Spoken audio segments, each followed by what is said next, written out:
Hello बच्चों, welcome to this amazing platform of Toppers Click. तो आज हम पढ़ेंगे क्लास 8 साइंस का चैप्टर नंबर 8 जिसका नाम है फोर्स एंड प्रेशर। ये आपका फिजिक्स का चैप्टर है। तो देखिए आज इस लेक्चर में बहुत मजा आने वाला है और ये YouTube का एकमात्र प्लेटफॉर्म है जो आपको देता है 100% अंडर गारंटी। तो पूरा कंसंट्रेट होके देखेंगे, आपको चीजें डेफिनेटली समझ में आएगी। तो चलिए शुरू करते हैं। सबसे पहले चीज आती है कि फोर्स का मीन्स क्या होता है, समझते हैं। देखिए, एक पुश और pull is applied on an object. अगर मान लो किसी भी ऑब्जेक्ट है, कोई भी चीज है, उसके ऊपर पुश या फिर पुल अप्लाइड किया जाता है तो उसको क्या कहते हैं अपन?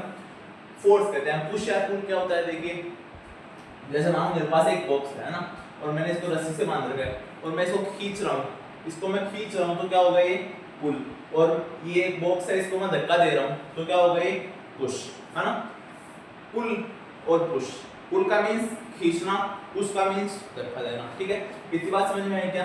देखो, जैसे मानो आपको दिखा देता हूँ, ये मानो अपने पास एक डस्टर है ना। तो इसको मैं क्या कर रहा हूँ? जैसे मानो मैं ऐसे कर रहा हूँ तो क्या हो रहा है? ये हो रहा है पुश। क्या हो रहा है? पुश। और जैसे मानो मैं इसको खींच रहा हूँ तो क्या है? ये पुल। इतनी बात समझ में आ गई। इसको कहते हैं पुल, इसको कहते हैं पुश। वापस देख लो, इसको कहते हैं पुल, इसको कहते हैं पुश। इसको कहते हैं पुल, इसको कहते हैं पुश। ठीक है, इतनी बात समझ में आ गई। तो देखिए, अब फोर्स का मीन्स क्या होता है? अगर मान लो कोई भी ऑब्जेक्ट है, कोई भी ऑब्जेक्ट है, जैसे मान लो ये बॉक्स हो गया, बोतल हो गई, किसी भी ऑब्जेक्ट की बात हो रही, कोई भी चीज है, जैसे मार्कर है ना, तो इस मार्कर में क्या कर रहा हूँ? फोर्स अगर मतलब पुल कर रहा हूँ इसको, तो पुल का मीन्स क्या होता है? खींचना। ठीक है, और पुश कर रहा हूँ, पुश का मीन्स क्या होता है? धक्का देना। ठीक है, सीधी सी बात। आपको पहले पुश और पुल की चीज समझ में आ गई क्या? आ गई। फिर देखिए फोर्स का मीन्स क्या होता है? देखिए, ए पुश और pull is applied on an object. Push और पुल अगर किसी भी ऑब्जेक्ट पे अप्लाइड किया जाता है, मतलब अप्लाइड का मींस उस पे चलाया जाता है। एक पुश और pull is applied on an object. एक ऑब्जेक्ट पे क्या होता है? पुश और पुल अप्लाई करा जाता है, तो उसको क्या कहते हैं अपन? फोर्स। ठीक है, इतनी बात समझ में आ गई। फोर्स धीरे धीरे समझेंगे और आई होप आपको समझ में आ रहा होगा।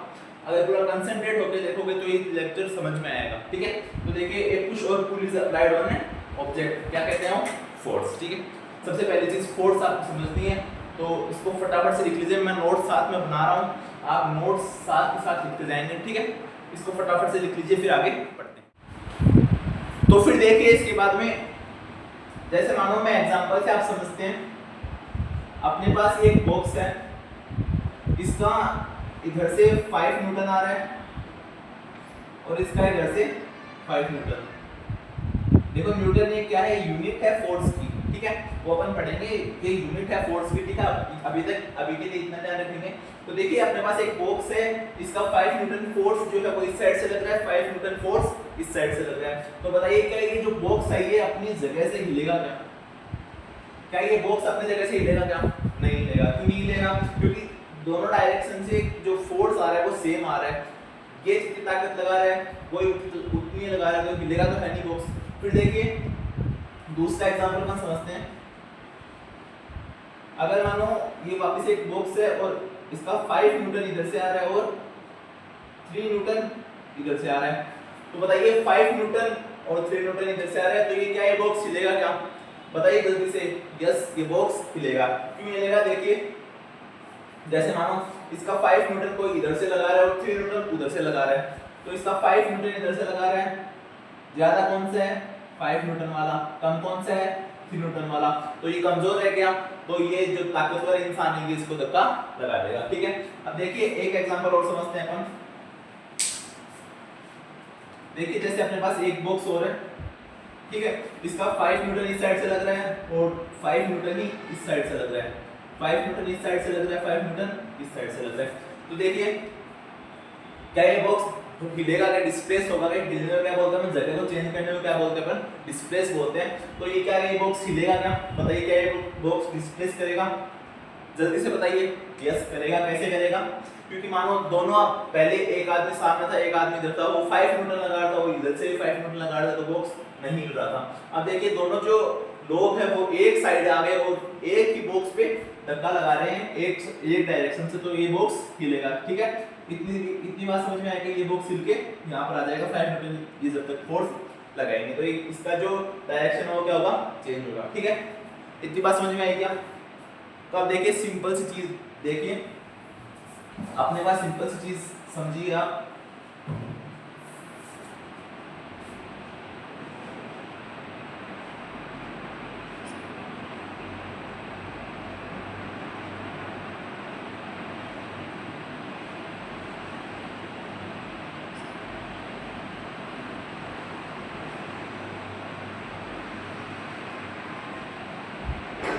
ये मैं 3-4 केसेस बना रहा हूँ, तो इसको आप समझेंगे।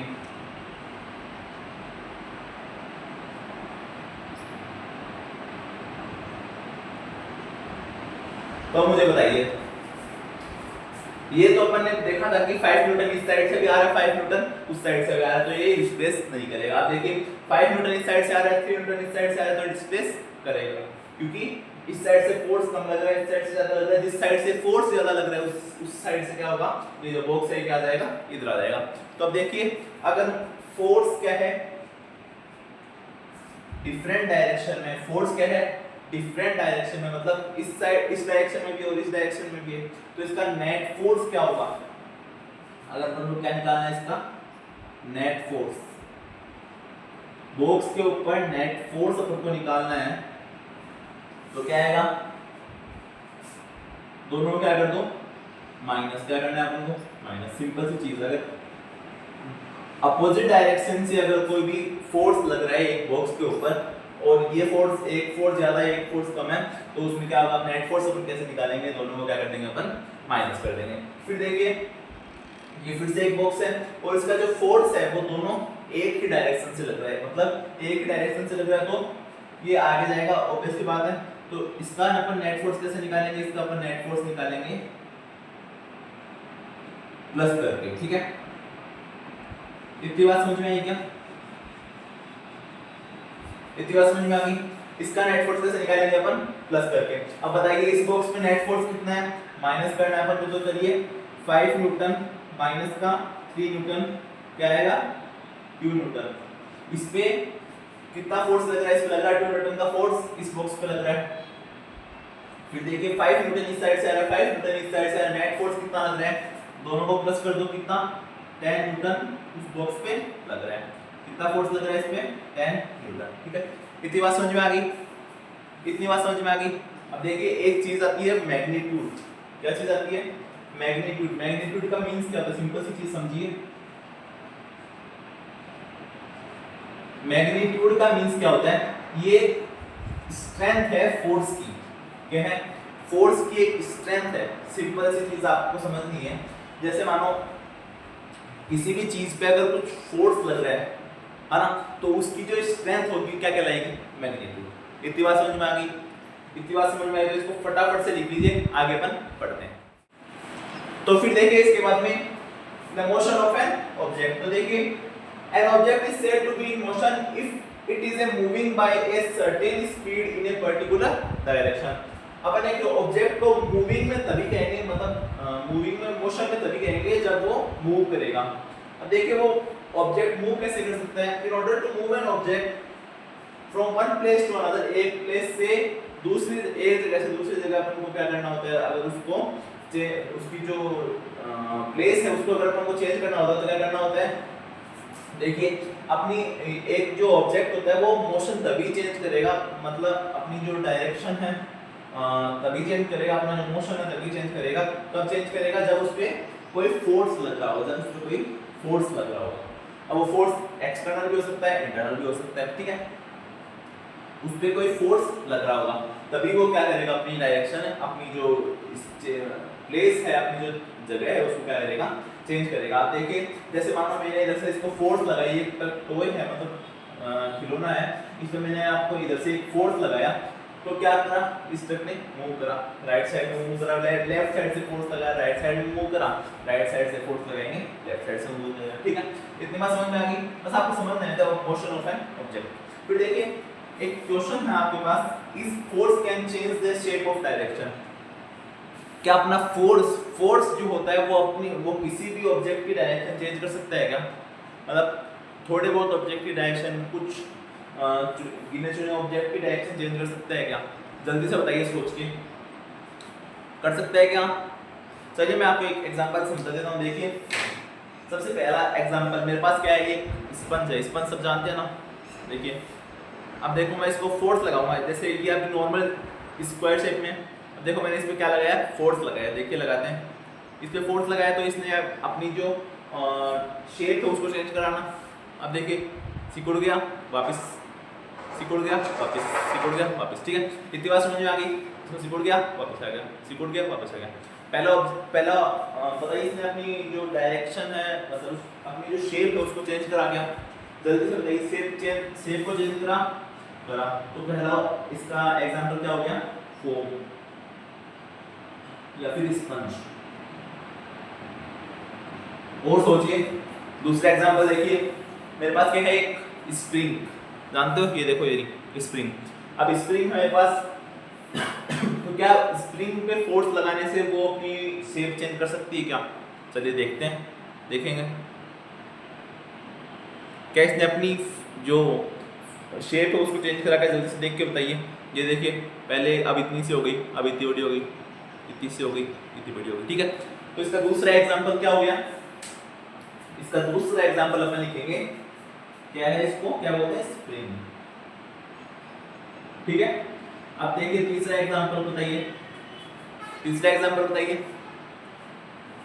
ये क्या है मेरे हाथ में, रबर बैंड, जानते हो। अब देखिए मैं इसको खींचूंगा, अब खींचने से चेंज कराना, इलास्टिसिटी की वजह से। इलास्टिसिटी क्या बोलते हैं इसको, जैसे ये अपने आप खींच जाता है और वापस उसी डायरेक्शन में आ जाता है। ठीक है, क्या ये फोर्स लगाने पे अपने जो शेप है उसको चेंज कर रहा है? जल्दी से बताइए, कर रहा है चेंज। तो इसका थर्ड एग्जांपल क्या हो गया, रिबन। ठीक है, अब देखिए आप और भी एग्जांपल लिख सकते हो। जैसे मानो आप आटा लगाते हो और उस आप आटे को दबा के देखते हो तो वो डायरेक्शन अपनी जो पहले कौन सी शेप में रहता है, फिर उसको आप दबाओगे तो कौन सी कोई सी भी शेप में आ सकता है। ठीक है, तो इसका फोर्थ एग्जांपल क्या हो सकता है, क्या हो सकता है, इतनी बात समझ में आ गई। तो इसका अपन क्या बोल सकते हैं बताइए, अपन बोल सकते हैं yes the force can change the shape of an. ठीक है, इतनी बात समझ में आ गई, इतनी बात समझ में आ गई। तो इसको फटाफट से लिख लीजिए, आगे पर पढ़ते हैं। देखिए अब आपको ध्यान से सुनना है एकदम बढ़िया से, क्योंकि मैं इसमें सब कुछ चैप्टर का हाफ जो चैप्टर है वो आपका यहाँ पर इसको समझने से पूरा क्लियर हो जाएगा। तो देखिए शुरू करते हैं। फोर्सेस अपने बढ़िया। अब देखिए फोर्स के टाइप होते हैं, टाइप्स ऑफ फोर्सेस। फोर्स के कितने तरह के टाइप होते हैं, फोर्स के होते हैं दो तरह के टाइप। पहला होता है कॉन्टैक्ट फोर्स, दूसरा होता है नॉन कॉन्टैक्ट फोर्स। अब बताइए जैसे मानो अभी कोरोना आया था, तो वो कोरोना कैसे हो रहा था, कॉन्टैक्ट में आने से हो रहा था। कॉन्टैक्ट में आने का मतलब जैसे मानो कोई दूसरा आदमी इन्फेक्टेड पर्सन है जिसे कोरोना हुआ था, उसको अपन ऐसे हाथ लगाते थे, हैंड वगैरह मिलाते थे, तो उससे क्या होता था, कॉन्टैक्ट होता था, है ना। तो क्या होता था, तभी तो कोरोना फैलता था एक दूसरे में। तो उसको क्या बोलते हैं, कॉन्टैक्ट। कॉन्टैक्ट का मीन्स एक दूसरे से उसका टच होना, क्या कहलाता है, कॉन्टैक्ट फोर्स। ठीक है, फिर ये क्या आता है, non contact force. Non contact force मतलब क्या होता है, मतलब बिना हाथ लगाए फोर्स जो हो रहा है, बिना हाथ लगाए जो फोर्स होता है उसको क्या कहते हैं अपन, नॉन कॉन्टैक्ट फोर्स। इतनी बात समझ में आ गई। फिर देखिए शुरू करते हैं। कॉन्टैक्ट फोर्स से अपन पढ़ेंगे, फिर पढ़ेंगे नॉन कॉन्टैक्ट फोर्स। ठीक है, सॉरी पढ़ेंगे नहीं, याद करेंगे। देखिए contact force, these kind of forces are applied only when two or more objects come in contact with each other. Contact force क्या तब कहलाता है जब एक ऑब्जेक्ट है, तब क्या होता है, उस पे दो या दो से अधिक क्या लगते हैं, उस पे फोर्स लगते हैं, तो क्या कहलाता है, वो कॉन्टैक्ट फोर्स कहलाता है। अभी आपको बताया था, जैसे मानो ये अपने पास ऑब्जेक्ट है, इसके अगर मान लो मैं इसके हाथ लगा रहा हूँ, मतलब इसके फोर्स लगा रहा हूँ, और मान लो इस हाथ में मेरे फोर्स लगाया, तो ये दोनों तरफ से अपन अगर फोर्स लगाते हैं, दो चीज से अगर अपन फोर्स लगाते हैं उस ऑब्जेक्ट पे, तो क्या कहलाता है, उनको कॉन्टैक्ट फोर्स। आपको सीधी सी बात बताइए कि कॉन्टैक्ट फोर्स क्या होता है। जैसे अभी कोरोना वाला एग्जांपल लेके बताया था अपन ने कि कोई भी इन्फेक्टेड पर्सन है, उसके अपन अगर कॉन्टैक्ट में जाते हैं तो क्या होता है, वो कॉन्टैक्ट का मींस आप समझ लेना। फिर कॉन्टैक्ट का मींस समझ ले तो ये पूरा आपको समझ में आ गया। देखिए कांटेक्ट में आता है सबसे पहला मस्कुलर फोर्स। मस्कुलर फोर्स कौन सा होता है? देखिए मस्कुलर फोर्स सीधी सी बात है, मस्कुलर फोर्स आप जिस चीज को आप मसल से करते हो, जैसे मानो आपने वो देखा होगा अपने मसल अपनी बॉडी के पावर का यूज होता है, क्या कहलाता है वो? Muscular force. देखिए मस्कुलर फोर्स का अपने एग्जांपल लेते हैं, तो देखिए आपने वो गेम खेला होगा, गेम खेला है क्या? गेम खेल दो ना। देखिए आपने वो गेम खेला होगा, जैसे मानो बीच में एक लाइन होती है और बीच में एक रस्सी होती है, तो उस रस्सी को दो टीम होती है, टीम ए और टीम बी, ठीक है? ये दोनों पकड़ के खींचते हैं, क्या करते होते हैं? खींचते हैं, हाँ खींचते हैं, उनको क्या कहते हैं? Muscular force. तो ये अपना मसल का फोर्स लगा रहे हैं। ए टीम वाले रस्सी को मसल से खींचेंगे, मसल से फोर्स लगाएंगे तो ये क्या हो जाएंगे? मस्कुलर फोर्स हो जाएंगे। और बी वाले भी कौन से हो जाएंगे? मस्कुलर फोर्स कर रहे हैं, ठीक है? मस्कुलर फोर्स क्लियर होगी, जो अपनी बॉडी से पावर का यूज होता है उसको क्या कहते हैं? Muscular force. फिर देखिए फ्रिक्शनल फोर्स। फ्रिक्शनल फोर्स की चीजें आपको याद रखनी है। एक चीज होती है, जैसे मानो एक अपने पास ऑब्जेक्ट है, एक क्या है अपने पास? ऑब्जेक्ट है, ठीक है? ये कहां पर है? ऐसे थोड़ी ऑब्जेक्ट को ऐसे हवा में थोड़ी चलेगा, वो हवा में फोर्स थोड़ी लगेगा, हवा में लगेगा फिर नीचे सरफेस, ये सरफेस के ऊपर तो लगेगा। तो जैसे मानो अपन ने फोर्स लगाया आगे की साइड, अपन ने फोर्स कहां लगाया भाई? आगे की साइड अपन ने क्या लगाया? फोर्स, ठीक है? तो इसका जो फ्रिक्शन है, फ्रिक्शनल फोर्स मतलब फ्रिक्शन है, फ्रिक्शन कहां लगता है? पीछे की साइड। फोर्स आगे लगाओगे, फ्रिक्शन पीछे लगेगा। इस पे आप फोर्स आगे लगाओगे तो पीछे क्या आ रहा है? इसके फ्रिक्शन लग रहा है। क्या लग रहा है? फ्रिक्शन। आगे फोर्स लगाओगे, पीछे क्या लगेगा? फ्रिक्शन। आगे फोर्स, पीछे फ्रिक्शन, ठीक है? तो क्या बोलेंगे? आगे फोर्स, पीछे फ्रिक्शन, आगे फोर्स, पीछे फ्रिक्शन, आगे फोर्स, पीछे फ्रिक्शन, आगे फोर्स, पीछे फ्रिक्शन, ठीक है? इतनी बात समझ में आ गई? फोर्स आगे लगेगा, फ्रिक्शन क्या लगेगा? पीछे। इतनी बात समझ में आ गई? फ्रिक्शन फोर्स भी क्लियर है।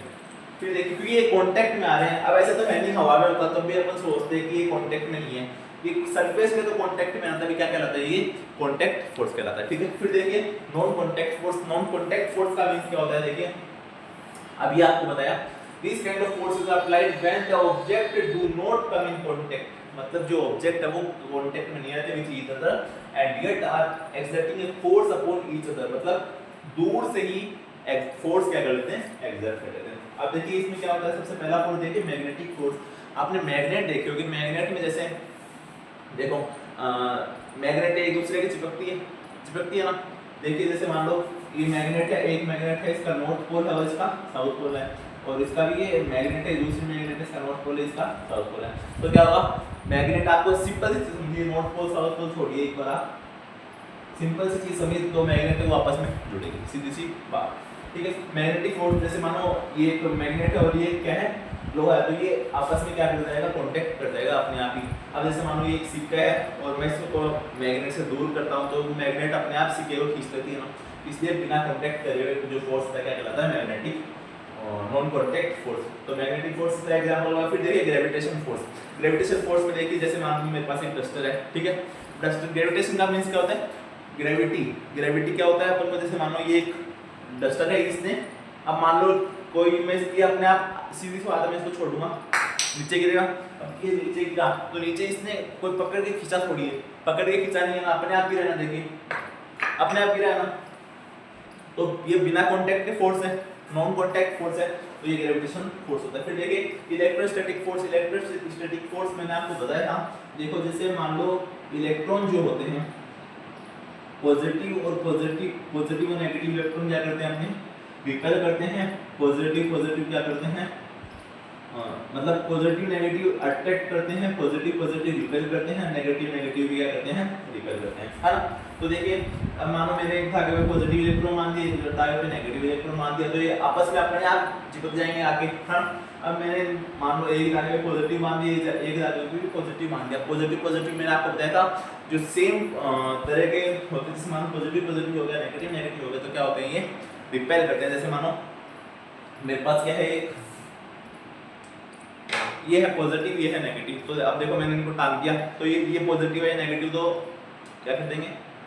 अट्रैक्ट करेंगे। क्या करेंगे? अट्रैक्ट। अब देखिए मेरे पास है पॉजिटिव, देखिए ये पॉजिटिव है, तो पॉजिटिव क्या करेंगे? रिपेल हो जाएंगे, ठीक है? अब देखिए जैसे नेगेटिव तो नेगेटिव मान लो ये नेगेटिव है, नेगेटिव क्या हो जाएंगे? रिपेल हो जाएंगे, ठीक है? इतनी बात समझ में आ गई। तो वो क्या कहलाते हैं अपने, वो क्या कहलाते हैं अपने इलेक्ट्रोस्टैटिक फोर्स। ठीक है, ये हो गया कॉन्टैक्ट फोर्स, ये हो गया कॉन्टैक्ट फोर्स। तो अगर आपने यहाँ तक इसको कंसंट्रेट होकर देखा है तो आपको पूरी चीज समझ में आएगी और आगे भी आती रहेगी। ठीक है, तो इसको फटाफट से लिख लीजिए, अपन पढ़ते हैं इसको फटाफट से। फिर देखिए प्रेशर का मीन समझिए, the force acting upon a unit area is called pressure. एक यूनिट एक एरिया पे अपन क्या करते हैं, फोर्स अप्लाई करते हैं, तो क्या क्या कहलाता है वो, प्रेशर कहलाता है। समझेंगे धीरे धीरे। देखिए the pressure exerted by an object depends upon its surface area. Pressure किसके ऊपर डिपेंड करता है, सरफेस एरिया के ऊपर डिपेंड करता है। अगर देखिए सरफेस अगर छोटा हुआ तो प्रेशर ज्यादा लगेगा, सरफेस अगर बड़ा हुआ तो प्रेशर कम लगेगा। चलिए समझते हैं। देखिए जैसे मानो मेरे पास है और ये एक मार्कर है, ठीक है, ये एक मार्कर है और ये डस्टर है। ठीक है, इतनी बात समझ में आ गई क्या। अब देखिए इसका जो सरफेस एरिया है वो छोटा ही है, सरफेस एरिया इतना सा मतलब एक मार्कर के बराबर है। ठीक है, तो इसका जो एरिया है वो छोटा है। अगर मैंने आपको बताया कि सरफेस एरिया क्या हो, छोटा हो, तो प्रेशर ज्यादा लगेगा। अब देखिए ये जो पूरा प्रेशर है, इसका मतलब पूरा जो वजन है वो इसी के ऊपर आ रहा है ना, प्रेशर ज्यादा लग रहा है इसके ऊपर। ठीक है, अब देखिए ऐसे ही मैं इसको 4 मार्कर पे कर दूं। ठीक है, अब देखिए मैं इसको 4 मार्कर पे कर दूं, तो ये देखिए 4 मार्कर पे कर दिया है मैंने, इसको 4 मार्कर पे कर दूं, तो इसको अपन ने 4 मार्कर पे रख दिया, तो जो प्रेशर है, जो क्या है प्रेशर है वो कम आ रहा है, क्योंकि जो पहले प्रेशर तो 1 मार्कर पे आ रहा था तो रस्ता गिर जाता था।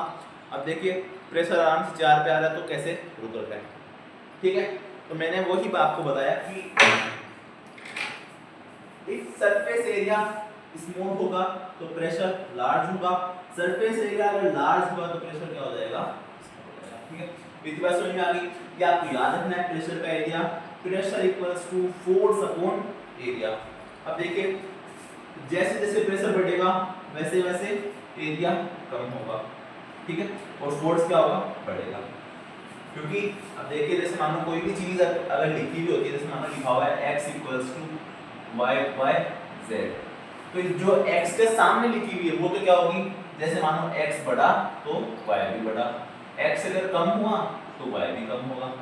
अब देखिए z के साथ क्या होता है, उल्टा होता है।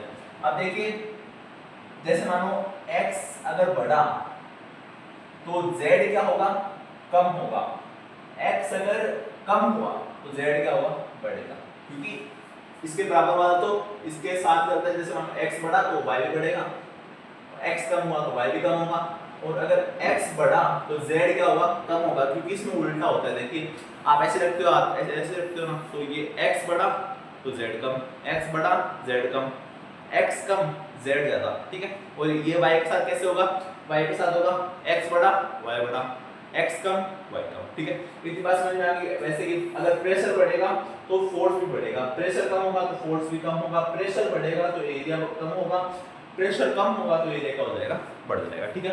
इतनी बात समझ में आ गई। अब देखिए एसआई यूनिट क्या होती है इसकी, फोर्स की एसआई यूनिट क्या होती है, पास्कल होती है, आपको याद रखनी, ठीक है। तो इसको आप फटाफट से लिख लीजिए, आगे अपन पढ़ते हैं। तो फिर आप देखिए प्रेशर का अपन ने पढ़ लिया। देखिए प्रेशर अगर लिक्विड में होता है, सॉलिड में होता है, तो क्या क्या फोर्स एक्सर्ट प्रेशर एक्सर्ट करता है, ठीक है। तो देखिए जैसे मानो मेरे पास एक क्या है, बॉक्स है, प्लास्टिक बॉक्स। कौन सा बॉक्स है ये, मेरे पास एक है प्लास्टिक बॉक्स। कौन सा बॉक्स है, प्लास्टिक बॉक्स, ठीक है। मेरे पास एक प्लास्टिक बॉक्स है, इसके अंदर मैंने क्या डाल दिया, पानी डाल दिया, क्या फिल कर दिया, वाटर, क्या फिल कर दिया, वाटर फिल कर दिया, ठीक है, ऊपर तक कर दिया। अब देखो मैंने आपको बताया कि प्रेशर एक्सर्टेड बाय लिक्विड और गैस। तो देखिए वाटर लिक्विड है फिर गैस है, फटाफट बताइए, वाटर लिक्विड है गैस है, वाटर क्या है, लिक्विड। तो देखिए वाटर के द्वारा इस प्लास्टिक बैग के ऊपर फोर्स होगा क्या, जैसे मानो ये पानी इसके अंदर भर रखा है ना, तो इसका इस साइड भी फोर्स होगा, इस वॉल पे भी फोर्स होगा, इस वॉल पे भी फोर्स होगा, इस वॉल पे भी फोर्स होगा। मैंने पूरा भर रखा है ना।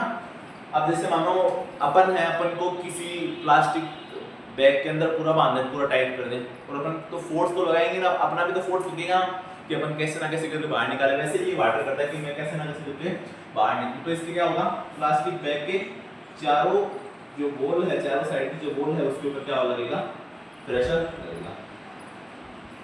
ठीक है, इतनी बात समझ में आ गई। अब देखो ये तो हो गई लिक्विड के साथ, किसके साथ होगी, लिक्विड के साथ। अब ऐसे ही गैस के साथ अपन देखते हैं तो अपने पास क्या होता है, बैलून होता है ना, बैलून, बैलून जो होता है, बैलून जानते हो, बैलून दोबारा है ना, हैप्पी बर्थडे में लगाते हैं ना हम, तो ये क्या है अपने पास बैलून। अब बैलून के अंदर मैंने क्या भर दी, हवा भर दी, क्या भर दी, एयर भर दी, और इसको क्या कर दिया, ऊपर से बंद कर दिया। ठीक है, ऊपर से बंद कर दिया। तो देखिए बताइए कि ये जो एयर है वो प्रेशर एग्जर्ट करेगी, ऑब्वियसली बात है, जैसे लिक्विड का वैसे भी है, क्योंकि इसके पार्टिकल्स ओवरऑल तो ऊपर जाने की कोशिश करेंगे, मतलब बाहर निकलने की कोशिश करेंगे एटमॉस्फेयर में। तो इस पे हर साइड पे, हर जगह पे क्या होगा, फोर्स लगेगा। ठीक है, सीधी सी बात है, बस यही थी कि आपसे क्वेश्चन पूछेगा कि क्या लिक्विड और गैस, एग्जांपल दे देगा, लिक्विड के जैसे वाटर हो गया, गैस में नाइट्रोजन दे देगा, ऑक्सीजन दे देगा, क्या ये फोर्स एग्जर्ट कर, प्रेशर एग्जर्ट करते हैं, क्या करते हैं, यस। ठीक है, तो इसके बाद इसको आप लिख लीजिए, समझ लीजिए, और इसके आगे पढ़ते हैं, इसको फटाफट से लिख लीजिए। तो फिर अब देखिए आपका लास्ट टॉपिक आता है चैप्टर का, एटमॉस्फेरिक प्रेशर। एटमॉस्फेरिक प्रेशर का मींस क्या होता है, देखिए a layer of gas is present around the earth surface. अपनी जो अर्थ की सरफेस है उसके ऊपर क्या है, एक लेयर ऑफ गैस, गैस की एक लेयर बन रखी है। The air present in the atmosphere exert A pressure on the earth which is called atmospheric pressure. और ये जो एयर होती है, मैंने आपको बताया जो गैसेस की फोर्स प्रेशर एक्सर्ट करती है, तो जैसे अपने जो एनवायरनमेंट है, एटमॉस्फेयर, उसके अंदर जो एयर है वो भी अर्थ के ऊपर क्या करती है, प्रेशर एग्जर्ट करती है, उसी को क्या कहते हैं अपन, एटमॉस्फेरिक प्रेशर कहते हैं। तो आपका ये चैप्टर है ये यही एंड होता है। तो आपका घर का होमवर्क, सिंपल सा होमवर्क है, एक्टिविटी करनी है, आप क्या लेना है, नहाते हो ना सुबह सुबह, सब नहाते हो, नहीं नहाए तो कल नहाना है आपको। क्या करना है, ना हो तो एक जो मग होता है आपका, मग को सिर पे रख लेना, पानी भर के उल्टा। ठीक है, पानी भर के रखोगे तो मुझे बताओ कि वो जो पानी भर के आप रखोगे सिर के ऊपर उल्टा, रखते हो किसी ने करा भी होगा, तो बताइए वो कौन सा प्रेशर होता है। ठीक है, मतलब कौन, लिक्विड के द्वारा होता है, गैस के द्वारा होता है, सॉलिड के द्वारा होता है, बहुत सिंपल सा है ना। अभी आपको पढ़ाया थोड़ी देर पहले कि किसके द्वारा होता है, लिक्विड के द्वारा होता है, सॉलिड के द्वारा होता है, या फिर गैस के द्वारा होता है। और इसको पता है, मैंने अभी बताया था कि वाटर क्या होता है, लिक्विड होता है ना। तो पता भी चल गया होगा, कमेंट में आंसर जरूर देना। तो मिलते हैं ऐसे इंटरेस्टिंग चैप्टर्स के साथ। ओके, टाटा, गुड बाय, चलिए बाद में मिलते हैं। ओके।